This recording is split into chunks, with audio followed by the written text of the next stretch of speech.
And welcome back to Hannity, the site of the vice presidential debate, as we continue from Spin Alley. And joining us now, the chairman of the RNC, Reince Priebus. How are you, sir? I'm doing great tonight, Sean. Mike was awesome. Luntz did a focus group, 22-4. That's a big win.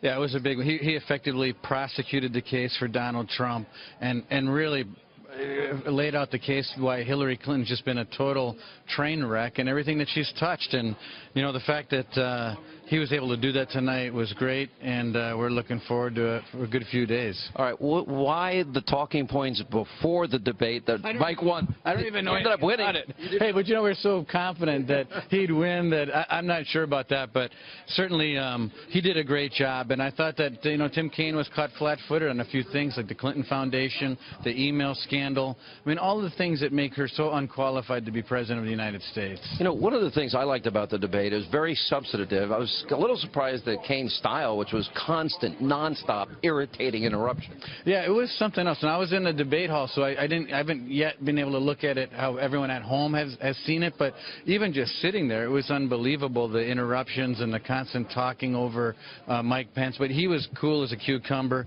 I think he did a great job. And I think it was important for the American people to be reminded that it was Hillary Clinton that, number one, everything that she's done, back from when Bill Clinton was Attorney General, to governor, to president, when she was First Lady, to when she was a senator, every single thing she touched turned to scandal. Everything from Whitewater on all the way now to the email scandal, it was a mess, and she can't be trusted. The one thing that I noticed when you look at the two debates is you got the Democrats seem just fixated on dumping the kitchen sink with their litany of robotic, memorized lines about Donald Trump and what he said. But they don't seem to really want to talk about their tax plan to raise taxes, raise spending. The last president has accumulated more debt by the time he leaves office than every other president before him combined. Or the fact that this litany, as you say, of attacks that they memorize. You know, it's amazing they can memorize all these things. But when the FBI asked Hillary Clinton 39 times whether she remembered things that actually mattered, right?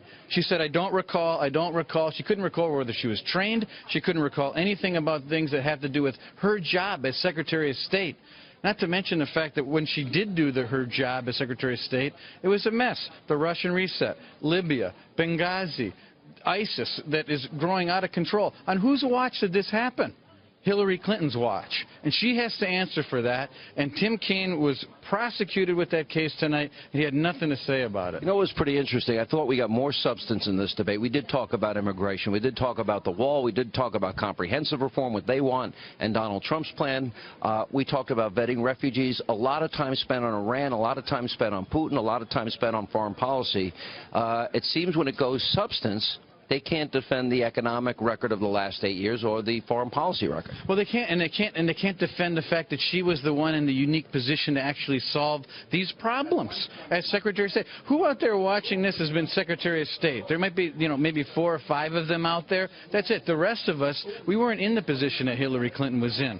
She had the chance, and she failed. I mean, that is the #1 reason why she cannot be possibly promoted to President of the United States. Let's look forward to Sunday night and Donald Trump versus Hillary, round 2. What advice would you give him?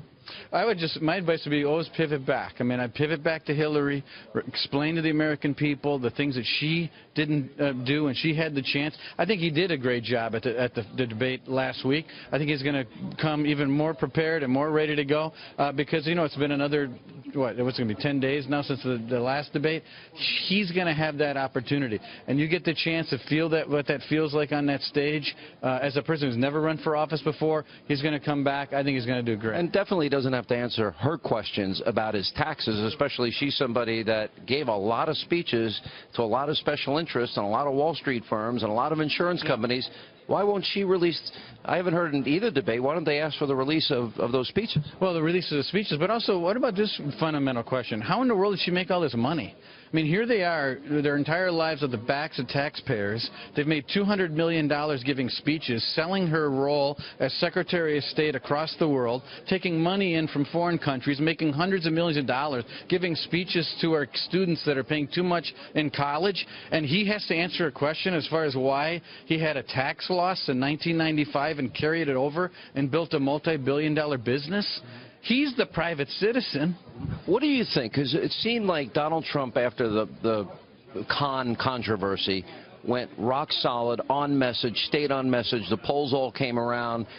Then the Alicia Machado issue came up and the tweets at 3:30 in the morning. What advice do you have for him on this? Does it get in the way of the message that Mike Pence was bringing tonight, which was substance on all of these big issues, the economy, foreign policy, immigration, health care, all of these things, education? Well, one thing, he's an incredibly hard worker, and he's someone that's never run for office before. And sometimes, you know, like people in politics all the time, you know, they can just sit here and take these accusations, and, you know, I get pounded every day. I wouldn't want your job. No, most people don't want my job. Especially during the primary. It's very hard to ignore criticism, and it's not a criticism.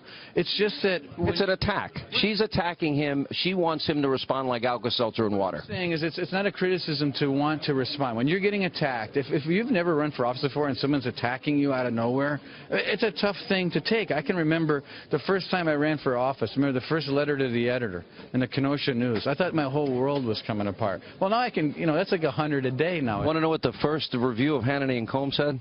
That Alan Combs looks funereal and Hannity has a bad haircut and shouldn't be on TV. Oh, you got great hair. So one thing you got going for you is good hair. It's real, too, like Trump's.